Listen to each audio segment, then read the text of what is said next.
Históricamente, a la sociedad le gusta que las narrativas para los más jóvenes tengan esa red de ética siempre visible, una advertencia clarísima de lo que está bien y lo que está mal, dictada por la autoridad adulta. Ya. Pero luego llega alguien, coge ese mapa de seguridad, lo rocía con gasolina y le prende fuego directamente. Roald Dahl, sin duda. Compases de su obra clásica Matilda, ilustrada por la inconfundible pluma de Quentin Blake, nos encontramos ante un paisaje literario que es francamente despiadado. ¡Ostras! ¡Y tan despiadado! ¡Es brutal! Hoy damos la bienvenida a nuestra audiencia a una inmersión literaria verdaderamente profunda. La misión de este análisis de hoy no es repasar la trama por encima, sino desentrañar el genio táctico, el simbolismo y la subversión psicológica que Dahl esconde a plena vista. Y el conflicto central que estructura esta obra es digno de una tragedia griega, de verdad. Es una batalla épica, casi mitológica, entre la brillantez infantil en su estado más puro, que busca desesperadamente el orden, y la ignorancia adulta más corrupta, ruidosa y, bueno, caótica. Dahl utiliza un humor negro afiladísimo para desnudar una realidad muy incómoda. Y es que a veces las instituciones que deberían cuidarnos, empezando por la propia familia, son las primeras en fallarnos estrepitosamente. Sí, sí, sí. Y para entender la magnitud de esta subversión hay que observar cómo Dahl prepara el terreno. La novela arranca con una sátira brillante, lanzando dardos envenenados a esos padres que están absolutamente cegados por la adoración hacia sus hijos. Vale, vamos a desglosar esto porque es buenísimo. La narración propone fantasías cómicas sobre cómo un profesor harto escribiría los informes escolares. Llega a comparar a los alumnos con cigarras que pasan 6 años como larvas bajo tierra sin emerger jamás de su capullo. Madre mía, es que esa introducción es un truco de ilusionismo literario total. Dahl dedica páginas enteras a quejarse de los padres que creen que sus hijos mediocres son milagros divinos.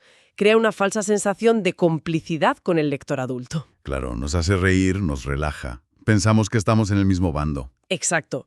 Y justo cuando creemos entender el tono de la obra, da un giro súper brusco y nos presenta a los señores Wormwood. La antítesis absoluta. Los Wormwood tienen en su casa a una niña que es, objetivamente, un prodigio a nivel histórico. Y la tratan, y cito textualmente, como a una costra. ¡Qué barbaridad de palabra! Y detengámonos en esa palabra un segundo. Una costra no es solo algo molesto. Es algo que el propio cuerpo genera para curar una herida, pero que resulta antiestético, ¿sabéis? Algo que uno rasca y arranca con desdén para tirarlo lejos. Así perciben la genialidad de su hija, tal cual. Eso es. Así la ven. Es una metáfora brutal de la negligencia. Para quienes conocen la historia, el desarrollo intelectual de Matilda es asombroso. Al año y medio su habla es perfecta y maneja el vocabulario de un adulto. A los 3 aprende a leer sola, ¿verdad? Sí, sí, estudiando los periódicos que hay por la casa. Sin embargo, lo verdaderamente desolador no son estos hitos, sino la respuesta de su entorno. Cuando habla perfectamente, le dicen que es una charlatana ruidosa y que las niñas pequeñas deben ser vistas, pero no escuchadas. Vaya tela. Su brillantez es castigada sistemáticamente porque rompe la mediocridad uniforme del hogar. Y el contraste cultural dentro de esa casa es aterrador. El único libro disponible es un manual de la madre titulado Cocina Fácil.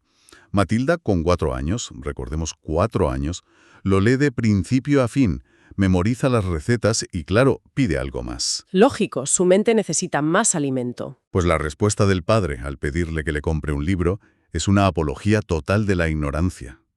Le espeta que para qué demonios quiere un libro teniendo una preciosa televisión de 12 pulgadas.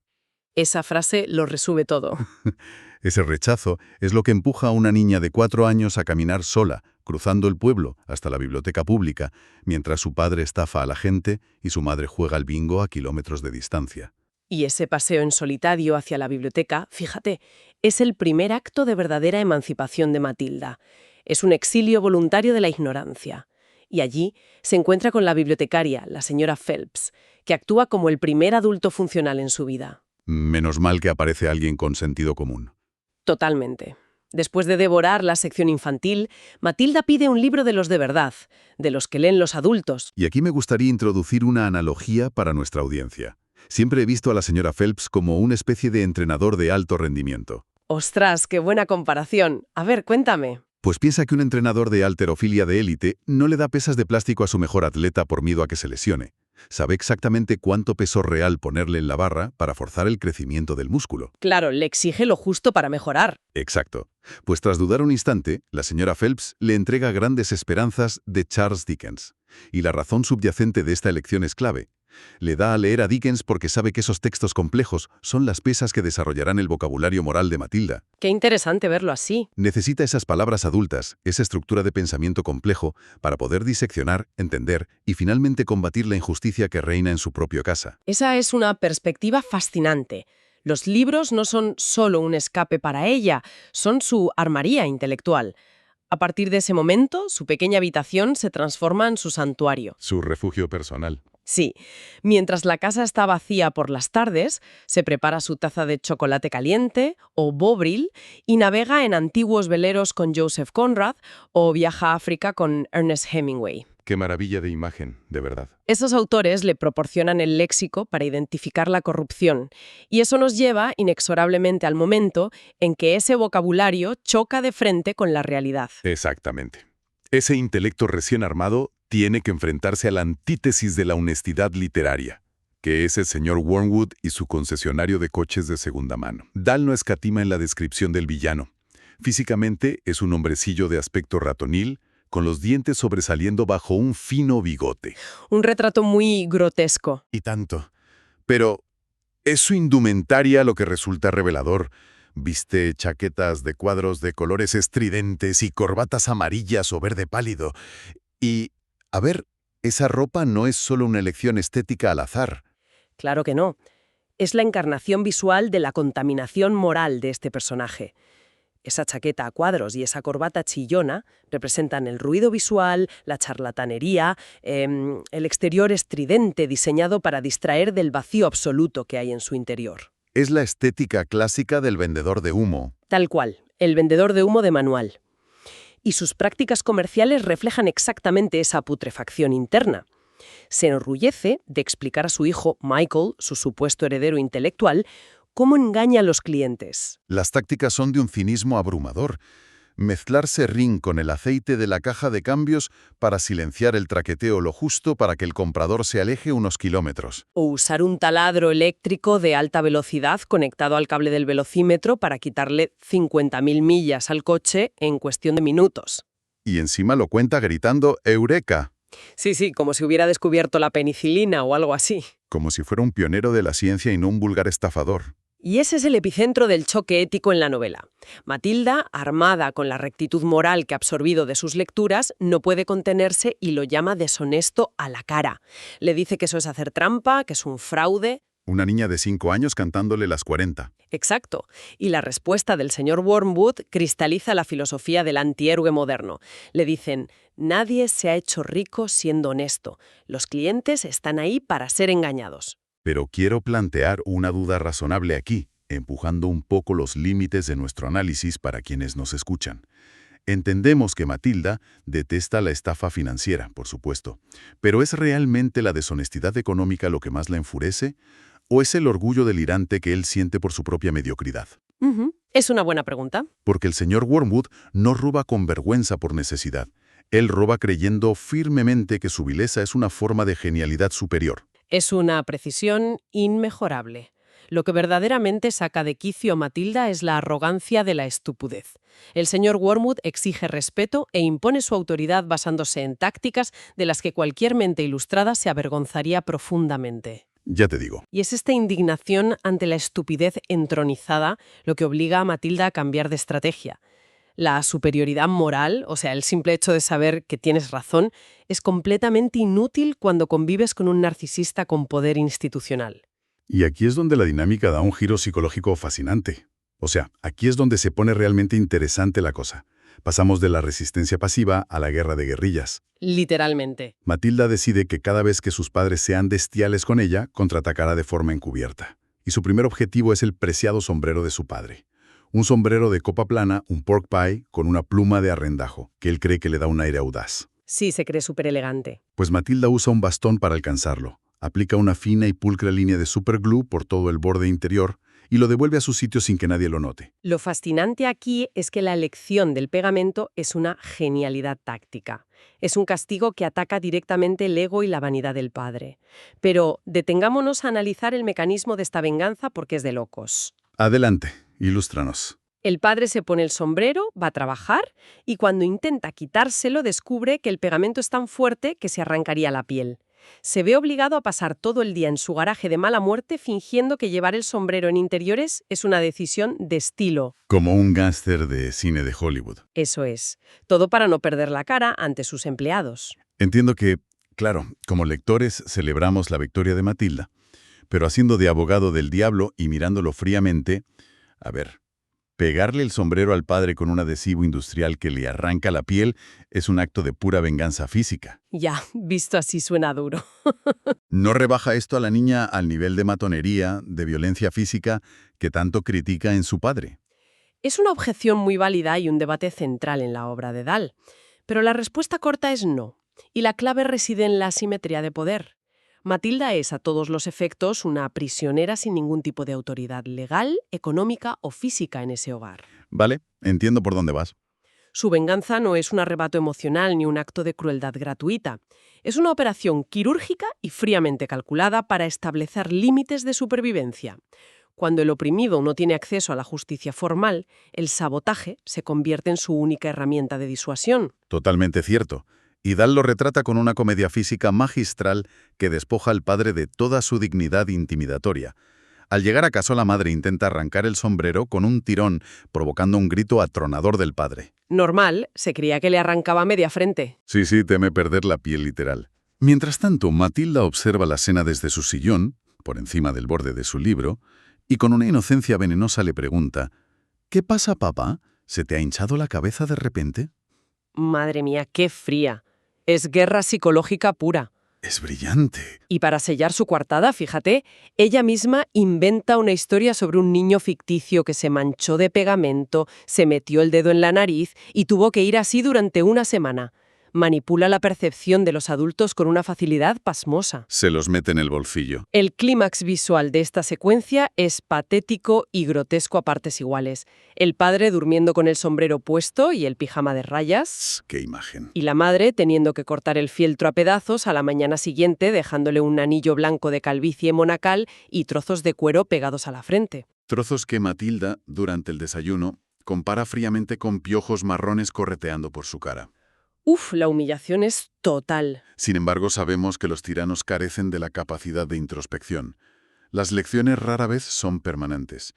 La paz dura apenas una semana, hasta que el estrés del fracaso económico vuelve a irrumpir violentamente en el refugio de la niña. Y este es quizás el punto de inflexión más grave de los primeros compases de la novela. Exacto. El padre llega a casa con el rostro oscurecido como una nube de tormenta, frustrado por las malas ventas de coches. Entra en el salón, enciende la televisión a todo volumen buscando ese letargo mental, esa anestesia audiovisual. El ruido constante. Siempre el ruido. Pero Matilda lo ignora. Está inmersa en la lectura. Esa inmunidad de la niña al ruido, esa concentración inquebrantable, resulta intolerable para la frágil masculinidad del padre. Le saca de sus casillas. Es que es un acto de terrorismo antiintelectual. Romper un libro frente a alguien que lo ama es una profanación. Es una invasión de su santuario interno. Desde luego que sí. Esta agresión demanda una escalada en la respuesta táctica. Y así nace el plan del fantasma. Matilda coge prestado el loro de su amigo Fred, un animal entrenado para gritar incansablemente «Hola, hola, hola». ¡Qué locura de plan! Lo lleva a casa y lo encaja dentro de la chimenea del comedor, totalmente oculto de la vista de todos. El plan es meticuloso, de verdad, pero lo que realmente hace de esta escena una pieza maestra es cómo expone las fallas estructurales de la familia. Esa noche, mientras comen mecánicamente frente a la televisión, la voz fantasmagórica resuena desde la chimenea del comedor. El famoso «Hola, hola, hola». La madre, aterrada, susurra que hay ladrones en la casa. Y es en esa fracción de segundo donde el velo se cae. Esa es la parte vital. Todo el machismo performativo del señor Wormwood, esa actitud de patriarca rudo e infalible, se desmorona como un castillo de naipes. Vaya que sí. Cuando la madre le implora que vaya y atrape a los ladrones, él se queda paralizado. No hay ningún instinto heroico. Su rostro palidece hasta volverse grisáceo y se limpia los labios temblorosamente con la servilleta. Propone, con una cobardía apenas disimulada, que vayan todos juntos a investigar. Menudo cobarde. Y la escena que sigue es el teatro del absurdo total. Se arman con lo primero que encuentran y cada objeto parece simbolizar su lugar en la absurda jerarquía familiar. A ver, repasa las armas porque no tienen desperdicio. La madre empuña un atizador de la chimenea. El hermano mayor arranca de cuajo una lámpara de mesa. El padre, escondiéndose estratégicamente detrás del grupo, agarra un palo de golf. Muy de su estilo. Y Matilda lleva en la mano el cuchillo con el que estaba cortando la cena. Y prestemos atención a la suprema ironía de esa imagen para quienes nos escuchan. Avanzan temblando por el pasillo y es Matilda, la niña de 4 años, sistemáticamente humillada, quien toma la delantera. Es brutal. Irrumpe en el comedor blandiendo su cuchillo y gritando, «Manos arriba, os hemos pillado». Está forzando activamente a los adultos a confrontar un terror visceral que ella misma ha fabricado y que controla por completo. Es que los tiene a su merced. Cuando la habitación aparece vacía, pero la voz vuelve a resonar en las paredes, el pánico de los adultos muta hacia el terror sobrenatural. Se convencen de que es un fantasma. A perspectiva analítica más amplia, vemos el verdadero genio de Roald Dahl en su máxima expresión. Totalmente de acuerdo. Su uso de lo grotesco no es un simple recurso cómico. Los Wormwood no son padres un poco estrictos o despistados, son caricaturas llevadas al extremo de la vulgaridad, la cobardía y la corrupción moral. No salva ni a uno. Dahl hace algo revolucionario. Respeta profundamente la inteligencia de los niños, rehusando endulzarles la realidad. Les muestra que el mundo es oscuro y que, trágicamente, los adultos a menudo son los verdaderos monstruos. Entonces, ¿qué significa todo esto?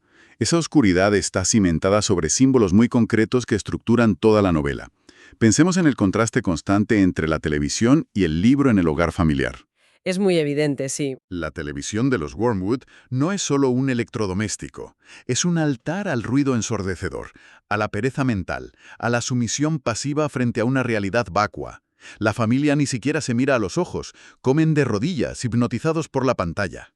Como zombies. Tal cual. El libro, por el contrario, exige un compromiso activo. Requiere esfuerzo, fomenta el pensamiento crítico y se erige como la única herramienta tangible para la liberación personal de la niña. Y esa dicotomía simboliza el gran tema subyacente de la novela. Es el poder de la mente frente a la fuerza bruta y legítima. Hay que fijarse detenidamente en la naturaleza de las represalias de Matilda. Sí, no da puntada sin hilo. El pegamento, el loro en la chimenea. Ninguna de estas acciones surge de una rabieta infantil. No hay llantos ni pataletas irracionales. Para nada. Son ejecuciones frías, fundamentadas en la lógica, diseñadas para socavar el monopolio de la violencia y la autoridad que ostenta la figura paterna. Es el triunfo de la educación sobre el abuso institucionalizado. Ambos podemos coincidir en que mantener ese tono a lo largo de un libro es un ejercicio de equilibrismo extraordinario por parte del autor. Si despojáramos a la novela de su capa de humor negro e ironía, lo que quedaría sería una crónica espeluznante de abuso psicológico y negligencia infantil severa. ¡Ostras! Es que sería un drama tremendo. Sí, pero Dahl logra envolver este trauma en una sátira tan hilarante y dota a la mente de la protagonista de una armadura tan impenetrable que el resultado final no es una historia de victimización, es una narrativa profundamente empoderadora. La protagonista se niega en rotundo a asumir el papel de víctima indefensa. Transmuta la tragedia de la negligencia en un terreno de entrenamiento táctico. Las adversidades se convierten en los obstáculos que forjan a una heroína moderna. Y lo ejecuta con un ritmo narrativo que no solo atrapa, sino que obliga a quien lo lee a cuestionar permanentemente quién posee la verdadera autoridad moral en la sociedad. Absolutamente. Y para ir concluyendo este profundo análisis, creo que el recorrido por estas escenas iniciales demuestra sobradamente cómo se construye una obra maestra sobre la supervivencia intelectual. Sin lugar a dudas. Hemos transitado desde la aguda crítica inicial a la crianza engañosa, desenmascarando la corrupción moral y estética del mundo adulto, hasta presenciar la ejecución magistral de los primeros contraataques de una mente prodigiosa acorralada. Y bueno, como es costumbre, al finalizar siempre hay que dejar que las ideas reposen y generen nuevas ramificaciones para nuestra audiencia. Por supuesto, déjanos con algo para pensar. Queda flotando una incógnita profundamente inquietante tras repasar esta historia y esta dinámica familiar. es algo sobre lo que merece la pena reflexionar con calma. Es precisamente el entorno hostil, despiadado e ignorante de los Wormwood la fragua necesaria que forja la inquebrantable brillantez, el cinismo táctico y la resistencia de Matilda. Buena pregunta. ¿O habría florecido su genialidad de la misma manera, con esa misma agudeza punzante, en un hogar cálido y lleno de comprensión? Existe la dolorosa posibilidad de que los peores maestros, los más negligentes y crueles, sean a veces los únicos que nos obligan, por pura supervivencia, a buscar la verdad y forjar nuestras propias herramientas de defensa. Una reflexión extraordinaria para asimilar tras nuestra sesión de hoy. Volviendo a esa imagen inicial del mapa de la literatura infantil consumiéndose en llamas, tal vez ese fuego, que destruyó las reglas convencionales y las redes de seguridad, era exactamente la luz incandescente que Matilda necesitaba para poder seguir leyendo en medio de tanta oscuridad. ¡Qué gran cierre! Muchas gracias a todos los que nos escuchan por acompañarnos en esta exhaustiva exploración literaria. Mantengan siempre viva la curiosidad, el hambre por la lectura compleja y, por encima de todo, nunca dejen que el ruido exterior apague su pensamiento crítico. Hasta la próxima inmersión.